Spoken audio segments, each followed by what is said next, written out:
Ladies and gentlemen, welcome to yet another episode of It's Me Speaking to You. I am, as always, your ever faithful host, Mr. Jeffrey Wilson, coming to you live and direct from the gateway to the West, St. Louis, Missouri. And again, folks, today, I am not letting you down. We have another heavy hitter on the program today.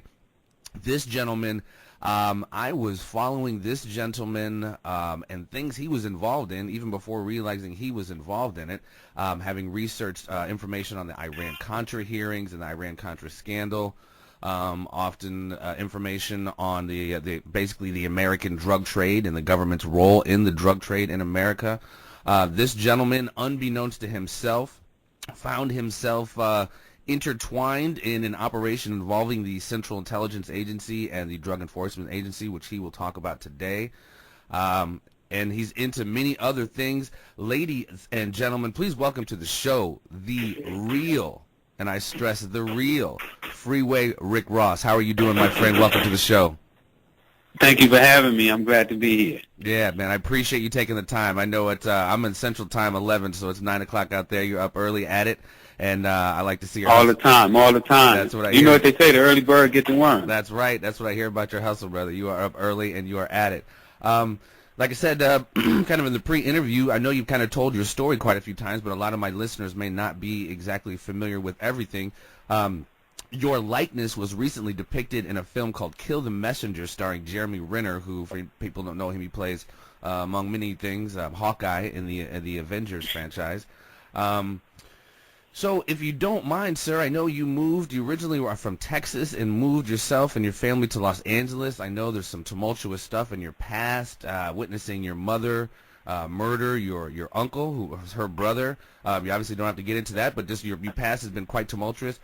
Tell me about your life, man, moving from Texas to Los Angeles. How'd that affect you, and how'd you kind of get started into the world you got into? Well, I was only 4 years old when my mom moved the family out here. Her and my father had got a divorce when I was 4 months old, so she was ready to move on, and she felt that California would give us an opportunity that we didn't have in the South and Texas.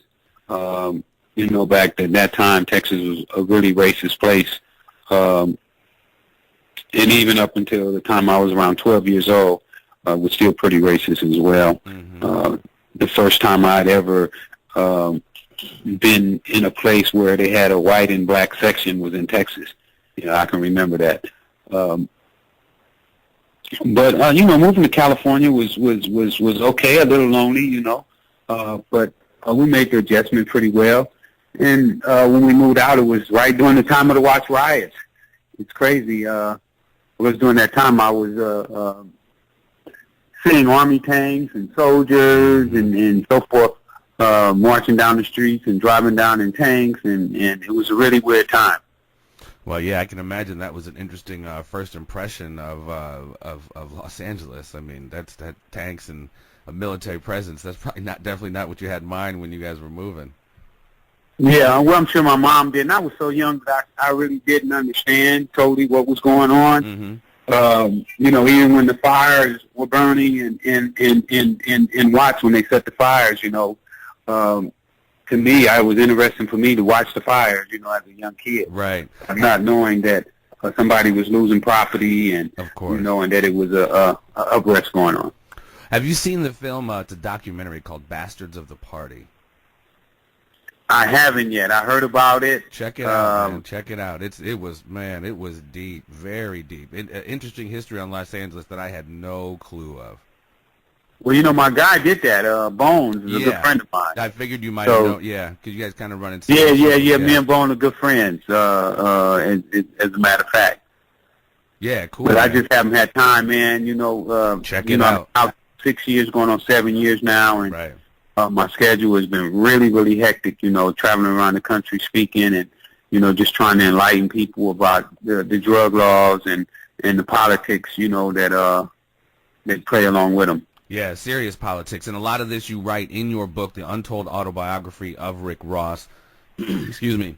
I see you must have read that book, man. You know so much. Yeah, well, like I said before, in the pre-interview, like I'm a history guy, so it's like I was, and I know other people have spoken to you about this too.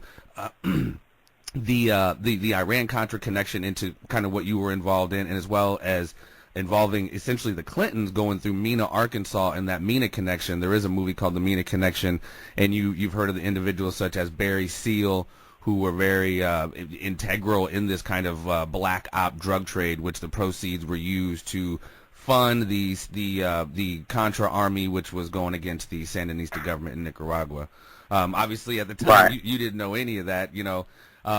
How did you begin? I mean, you were honestly, man, you were like a big tennis star. Like, you were really, really good at tennis and had kind of a future in tennis. Tell me where that road kind of diverged from, you know, focusing on the athletics and the tennis to moving into like a drug, lack of a better term, empire, where you say you started with $125 a day, moving up to $3 million a day. Where did that happen? Where did that divergence happen? Well, it was discovered that I couldn't read or write. So my tennis career was virtually over because it was impossible for me to continue my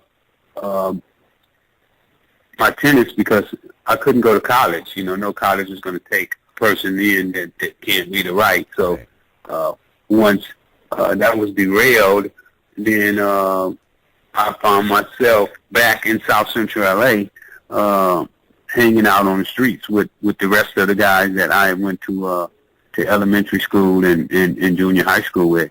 And after I did that, I started, you know, picking up some of the things that they were doing, you know, things that I hadn't did before. I started picking them up and learning and you know, and curious, you know, and trying to figure, you know, what was going to be my next move because I pretty much put all my eggs in one basket. Right. You know, tennis was going to be pretty much my way out of the ghetto. And after that was derailed, I was kind of in no man's land, you know, not knowing which way I was going or which way to go. And that's when I picked up drugs. And matter of fact, I started with $125, not $125 a day. You know, my first day of selling drugs, I didn't make a dime. Right. But eventually, as I learned the business, I eventually got up to making. Had days where I made $3 million. Mm. And as you said, well, I mean, and this is kind of, I don't want to get ahead of myself. So obviously you did that, for lack of a better term. How long were you just kind of just hustling drug dealing as opposed to when you met Mr. Danilo Blandone? How long of a time frame were you just kind of hustling before you got up with him? Well, technically, I was in the business about 6 months, maybe 7 months before I met my Nicaraguan connections. Because Danilo wasn't only Nicaraguan; it was a whole like a little clique of Nicaraguans that was here selling cocaine in America. Okay. But I met the first one about 6 months. Danilo, I met him maybe a year after I met him. Per se. And was that interaction, did he, obviously that whole clique of Nicaraguans weren't all government. Did he kind of approach you, or did it just kind of work out that way where, you know, he saw you, you know? Well, they were all Contras. Okay. So Danilo wasn't government either. He was what they would call an operative. Right. Meaning that he's not on the government's payroll. But an informant of sorts. Not an informant, but he, you know, him and the government basically had the same objective. Right. And that's been a similar theme too, you know, dating back to the CIA trying to use the mafia to whack Castro. So yeah, I mean, there's been definitely a historical precedent set for the government, if you will, utilizing cats to achieve their end. So okay, you start working with Blandone, and it sounds like you were operating with him. Obviously, no need to get into specifics because of a time crunch here, but you were working with him for what, almost 10 years before the shit hit the fan? 8 years, at least 8. So how do you? I mean, obviously, since he was linked in, do you think that's what accounts for you being able to stay under the radar so long? I mean, but it sounds like you made a very concerted effort yourself to downplay. You know, you weren't flashy at all. So you made a concerted effort to, you know what I mean, keep things on the low. And so absolutely. I mean, that's the way you stay out there. You know, right? You sticking out like a sore thumb. Is it true you had the station wagon with the simulated wood grain? I did. The Griswold mobile. Yeah. You wanna stay under the radar. You don't want people looking at you. Nothing like the drug dealer image that they play on TV. Sure. The big cars, the jewelry, and so forth, or the way the rappers portray the drug dealers. It wasn't nothing like that. It was strictly business. I did drugs to make a living and to get out of the ghetto, and that's what I was pushing for. And so, of that $3 million a day, and a lot of those proceeds, people automatically think that went into your pocket. Obviously, you had people you had to pay, so not necessarily were you personally accumulating all this wealth. I mean, you were, but not necessarily all of the $3 million a day. Is that correct? No, absolutely, because you have to buy drugs. They don't give drugs away. Right. Drugs cost money. Right. So no, it wasn't all mine. Okay. So, and then obviously you wound up things, as they always do in this kind of enterprise, came to an end, and you wound up serving some time. Yeah. They wind up. Danilo wound up setting me up. After the whole thing was over, the DA made him an informant, a paid informant. He only did, I think, 24 months in prison for the crime. I think they said he did over 10,000 keys of cocaine in this country. He should have got 4 life sentences without the possibility of parole, but instead they put him on the payroll and gave him a green card, something that he couldn't get before he became a drug dealer. Well, again, another similar theme, because individuals such as like Oliver North, who were affiliated with the Iran-Contra scheme and was directly implicated, he goes on to, get a TV show on Fox and run for Senate, you know what I mean? While, people you're talking about. He was involved with the Contras too. Yeah, that's what I'm saying. Like people like him who were found to be directly implicated, like I said, go on to have prolific political careers and television careers, while these lower level, your Barry Seals, your Rick Rosses, your Danilo Blandones, once they're kind of done with you. I mean, this has obviously, been a common theme for how even worse than that. They got kids out here, my first cellie was 18 years old, and they gave him 20 years for like $900 worth of cocaine. Wow. But it was rocked up, Right. Well, and so that's another. I'm sorry. Go ahead.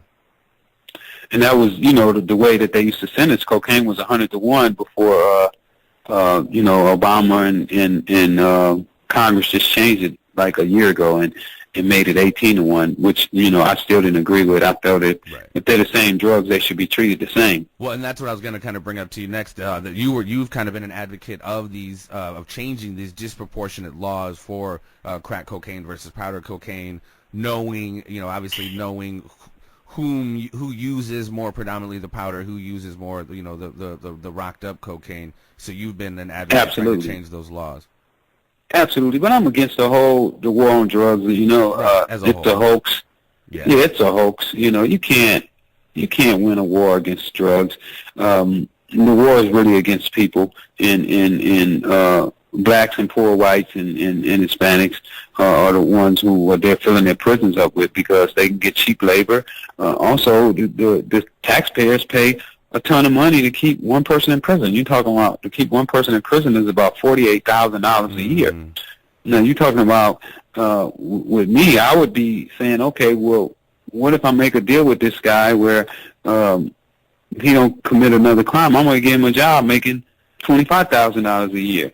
Can you stay out of prison if I do that? And the answer in most cases would be yeah.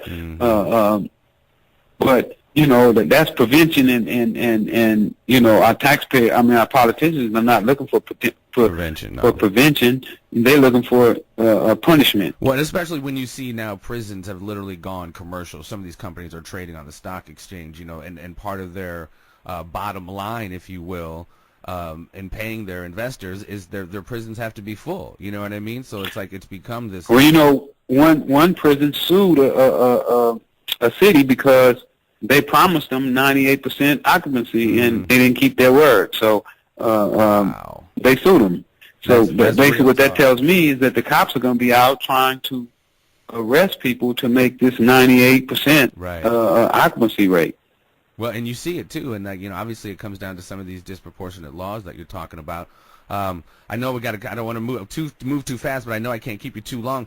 In this whole deal, you were during, I don't know if when this happened exactly, when you met this gentleman during either your time in prison or before you got locked up. You met a gentleman by the name of Gary Webb, and Gary Webb is no longer with us, but he was a reporter for the San Jose Mercury News, and he was one of the first individuals, if not the first individual, to break the story on the government's role, specifically kind of rogue element. I don't even know if it's rogue elements, but parts of the CIA as well as the DEA, their role in their influx of cocaine, specifically crack cocaine, into California, specifically the South Central region. Tell me about your relationship with Gary. How did you meet him? And the work. What are your thoughts on the work he was doing in the book that he wrote, Dark Alliance, which really chronicles all of this? Well, Gary contacted my lawyer. He was following Danilo Blandon's trail, trying to figure out how did this guy who was so big in the drug business even get into this country. You know, Gary didn't think that he should have never been allowed to even come into the U.S. knowing that he was a known drug dealer. And then on top of that, he wanted to find out how did he become a government informant and get on the government's payroll when before he couldn't do that. So Gary was following him, and that's how he came across my trail. He contacted my lawyer. My lawyer contacted me and asked me if I would be willing to sit down with Gary. I was in prison looking at a life sentence without the possibility of parole, and I felt I didn't have anything to lose. So me and Gary sat down and we talked and we went over the story, and pretty much Gary linked everything together, and the next thing, you know, after that came the article, Dark Alliance. Mm. And how was that? Because obviously you had been so intimately involved in this thing for so long. You get a Gary Webb that comes along that pretty much drops a freaking H-bomb on you. It's like, dude, here's what the hell you've really been a part of. What was that like, man? I mean, did he lay the whole DEA, CIA, Contra thing on you? Yeah, it was mine. No, he didn't. He didn't tell me anything until his article dropped. I was totally in the blind. So what was that like, bro, when you reading this and you're just like, you know, me personally, I would have been like, just knowing how I. It was mind blowing. Yeah, I mean, it was mind blowing to know that I was tied into such a big event in the world. You know, Esquire magazine rated the story the number one thing for the past 80 years. The number one story that happened in this country for the last 80 years. It's amazing. Well, and of course there were so many people that even doubted this. You're like, no, this would never happen. And, you know, not to speed through this stuff, but John Deutsch, the former head of the CIA, came to like a town meeting in L.A., South Central L.A., and pretty much, you know, said, you know, we would never do this, would never do this. And another gentleman who was a former police officer, Michael Rupert, who was also no longer with us, stood up and said, essentially, the government, since he was a police officer, he knew he had been part of operations about dealing with bringing drugs into the city, bringing drugs into this country. He, you know, unfortunately killed himself. Gary Webb also, unfortunately, autopsy records say he killed himself, but that is dubious considering the fact that he was shot twice in the head. I don't know how many people who shoot themselves twice in the head and declared suicides. What are your thoughts on? Do you recall that incident with John Deutsch? And what are your thoughts? I do. It's in my documentary that we just done, Freeway cracking the system. So I absolutely do remember it. It was a day or 2 days before my sentencing, before the judge was going to give me a life sentence without the possibility of parole. So, I remember it very, very well. It was just amazing, you know, that he went up there and he said what he said, and then later on, the CIA admitted, you know, that they were involved with these known drug traffickers. Right. So it was just mind-boggling. And then to find out that they admitted that they were involved, pretty much helped spark this cocaine epidemic, and then now, they got 600,000 young black men in prison for selling drugs that they helped spark the whole thing. It's I don't know. It's mind-boggling. Well, and it's crazy that nobody goes to jail on that end. You know, like I said, like an Oliver North, it could be completely disclosed. You know, it's stuff. You know, it's out there that he was involved in this, but yet, you know, he just walks. We got a presidential pardon. Right. Exactly. So hopefully Obama use his presidential powers and pardon some of these guys who've been in prison 30 or 40 years When he you know, has for done selling cocaine. I know he has done some pardoning, but I don't know. Yeah, I'm sure it's a drop. I mean, he has, but he should do more. Yeah, I mean, it's a drop in the hat. So much more that he could do, and I mean, I know it's not going to be politically correct, but you know, we got to give up on this useless, life destroying, money burning war on drugs. Amen, brother. Amen. So when he dropped that Dark Alliance article, did you fear for his safety? Were you like, man, please be careful? Or were you just like, man, go get him, Gary, and this is going to change some things? Like, what were you? I mean, it was both. You know, Gary had told me that he was afraid that, you know, people had been following him around and you know, spying on him and just all kind of crazy stuff. But I didn't really understand, you know, the politics behind all this stuff. You know. And they keep plugging away on the depression thing. And he was so depressed. I mean, he might have been depressed dealing with all this shit, man. It's some heavy stuff. But do you? I mean, what are your thoughts on his death? Do you think he was so depressed? Well, you know, he told me. Gary told me the last time we spoke that he had more evidence, and even after he had lost his job, that he was going to continue to pursue. And he was writing another book, I believe, right? I think he was.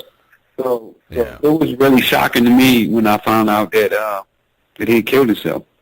Well, I'm surprised no one's approached you, like, I mean, because you've been on a pretty big campaign of getting this word out, and you know, you were very intimately involved, and I don't know if you know any more names necessarily that you haven't divulged, but I'm surprised you haven't been approached on some keep your mouth shut type shit.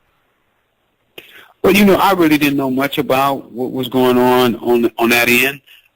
You know, my knowledge stopped at Blandon and a couple of his friends, you know, Meneses and you know, a couple other guys. So Norman Meneses had ties to Manuel Noriega. Right. So, you know, other than that, my knowledge was really limited. So the real power brokers, you know, I had no knowledge of who they were or what they were doing.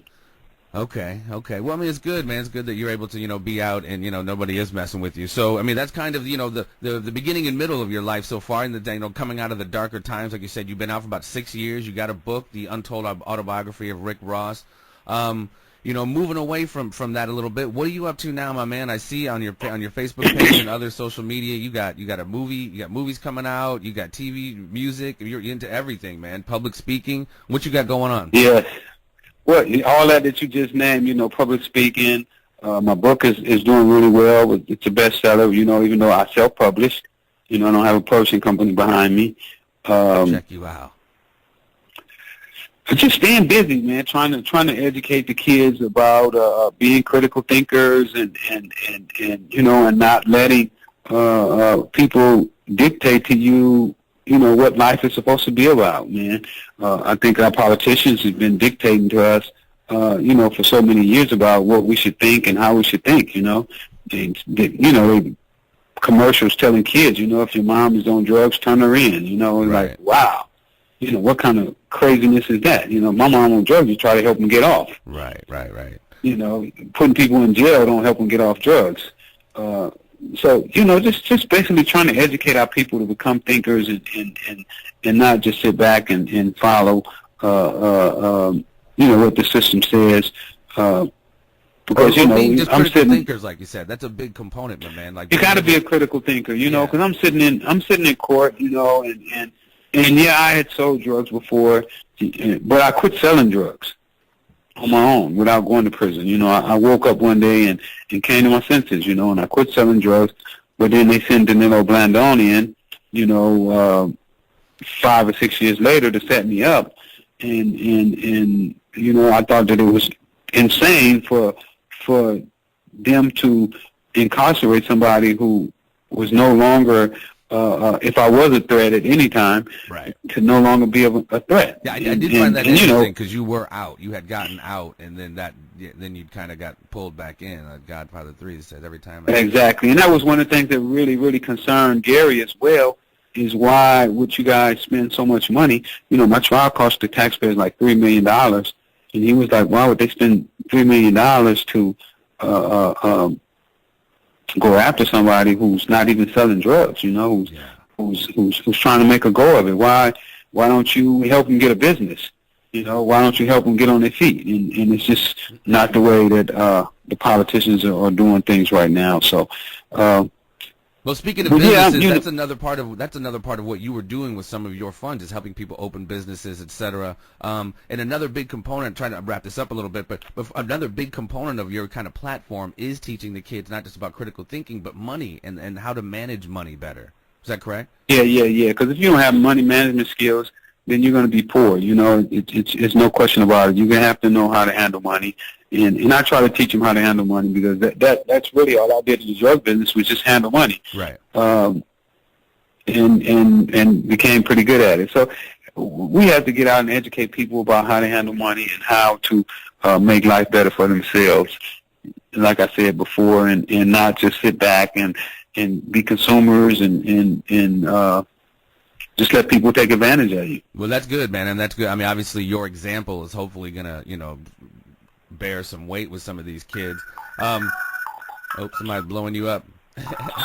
Yeah. No, I'm gonna wind up here, my man. I definitely appreciate your time. Give me a shout out of your companies that people can follow you up on, or any social media. What they should do, they should go to my social media, Freeway Ricky, on all of them.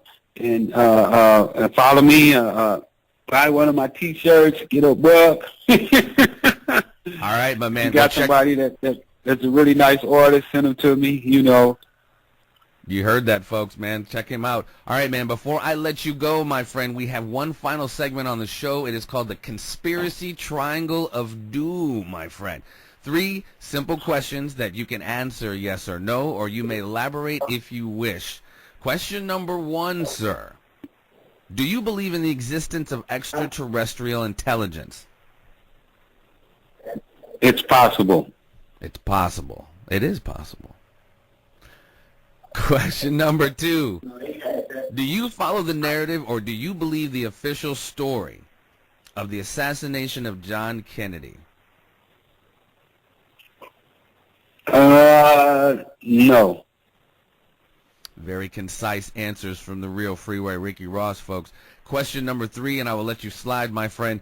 Do you follow, or do you believe the official version of the narrative of the events of September the 11th, 2001? No. You heard it, folks. You heard it. 3 very concise answers. Quick and to the point. See, that was painless, wasn't it, my friend? It was. All right, my friend. This has been the real Freeway Ricky Ross. I thank you so much for coming on the show, man. Continued success. Hopefully I can chop it up with you again later on down the line, man. Update you on what you're up to, because I know you got some cool stuff coming, my man. I do. Thank you so much for helping me out, and I appreciate you reading the book, and hopefully everybody else checks it out. Absolutely, man. You have a happy holiday and be well. All right. Take care. Thank you for listening to It's Me Speaking to You. Please spread the word and subscribe to the YouTube channel, and stay tuned for more conversations with a variety of guests on a variety of subjects.